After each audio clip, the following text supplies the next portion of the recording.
रकेस्टा वाला भैया हो निमन छौरी नचैहा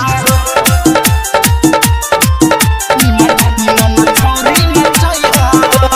डीजे ओम शंकर छौरी नचैहा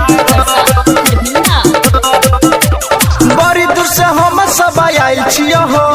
देखैला नाच पगल आयल छियो हो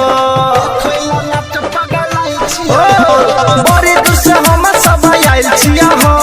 देखैला नाच पगल आयल छियो हो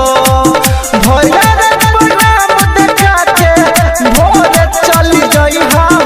रकेस्टा वाला भैया हो रकेस्टा वाला भैया हो निमन छौरी नचैहा हो रकेस्टा वाला भैया हो निमन छौरी नचैहा हो निमन छौरी नचैहा छौरी नचैहा ओम शंकर सबके मन खुश करा दहो हो गोरकी पतक के नचा दहो हो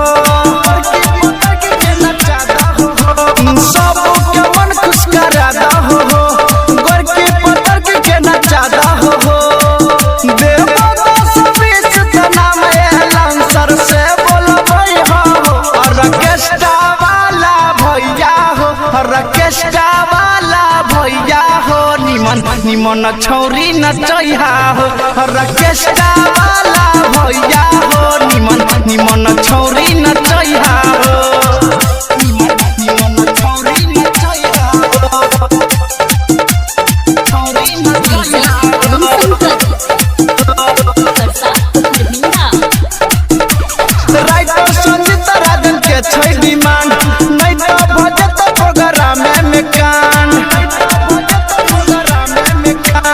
राइटर संजीत राजन के छै डिमांड नहीं तो भजत प्रोग्राम में कान पूरा बोरिया के गाना बजैहा हो रकेस्टा वाला भैया हो रकेस्टा वाला भैया हो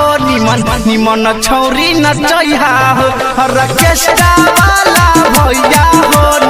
निमन छौरी नचैहा हो।